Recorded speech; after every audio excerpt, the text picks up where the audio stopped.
एनसीएलटीના loan settlement મામલે મીડિયામાં છપાઈ રહેલા અહેવાલ પર એસએલ ગ્રુપના સ્થાપક ડોક્ટર સુભાષ ચંદ્રાએ ખુલાસો કર્યો છે। મીડિયામાં ચાલતી ખોટી અટકળો વચ્ચે તેમણે સ્પષ્ટતા કરી છે કે મીડિયામાં જે 22,000 કરોડની લોન ગેરંટીની ચર્ચા થઈ રહી છે તે વાત તદ્દન ખોટી છે। ડોક્ટર ચંદ્રાએ કોઈપણ લેણદાર પાસેથી ₹1 પણ લોન લીધી નથી। તેમણે માત્ર પર્સનલ ગેરંટી આપી હતી। લેણદારો દ્વારા ડોક્ટર ચંદ્રા પર માત્ર 3,992 કરોડની પર્સનલ ગેરંટીનો ક્લેમ છે, જેમાંથી અત્યાર સુધીમાં 620 કરોડ સેટલ થઈ ચૂક્યા છે, જ્યારે લેણદારોને સેટલમેન્ટ માટે વધુ 1,063 કરોડની ઓફર પણ આપવામાં આવી છે।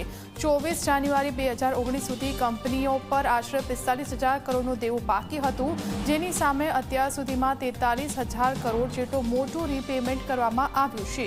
વર્ષ 2017માં 45,888 કરોડની નેટવર્થ હોવાનો દાવો કરવામાં આવ્યો હતો, જે તદ્દન ખોટો છે।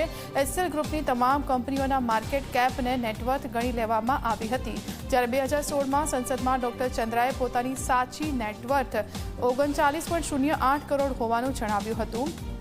ત્યારે આ સમગ્ર મામલે ડોક્ટર સુભાષ ચંદ્રાએ તમામ મીડિયા પ્લેટફોર્મને અપીલ કરી છે કે કોઈપણ પ્રકારની માહિતી પહેલા સાચા ફેક્ટ્સ ચોક્કસ તપાસી લેવા જોઈએ।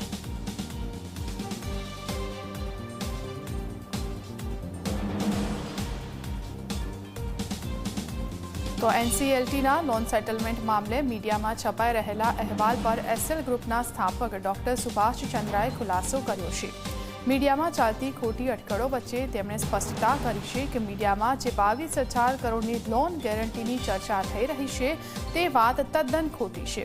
ડોક્ટર ચંદ્રાએ કોઈપણ લેણદાર પાસેથી ₹1 પણ લોન લીધી નથી। તેમણે માત્ર પર્સનલ ગેરંટી જ આપી હતી। લેણદારો દ્વારા ડોક્ટર ચંદ્રા પર માત્ર 3992 કરોડની પર્સનલ ગેરંટીનો ક્લેમ છે, જેમાંથી અત્યાર સુધીમાં 620 કરોડ સેટલ થઈ ચૂક્યા છે, જ્યારે લેણદારોને સેટલમેન્ટ માટે વધુ 1,063 કરોડની ઓફર પણ આપવામાં આવી છે। 24 જાન્યુઆરી 2019 સુધી કંપનીઓ પર આશરે 45,000 કરોડનું દેવું બાકી હતું, જેની સામે અત્યાર સુધીમાં કુલ 43,000 કરોડ જેટલું મોટું રીપેમેન્ટ કરવામાં આવ્યું છે।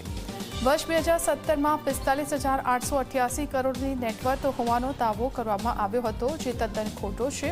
એસએલ ગ્રુપની તમામ કંપનીઓના માર્કેટ કેપને નેટવર્થ ગણી લેવામાં આવી હતી, જ્યારે 2016માં સંસદમાં ડોક્ટર ચંદ્રાએ પોતાની સાચી નેટવર્થ 39.08 કરોડ હોવાનું જણાવ્યું હતું। ત્યારે આ સમગ્ર મામલે ડોક્ટર સુભાષ ચંદ્રાએ તમામ મીડિયા પ્લેટફોર્મને અપીલ કરી છે કે કોઈપણ પ્રકારની માહિતી પહેલા સાચા ફેક્ટ્સ ચોક્કસ તપાસી લેવા જોઈએ।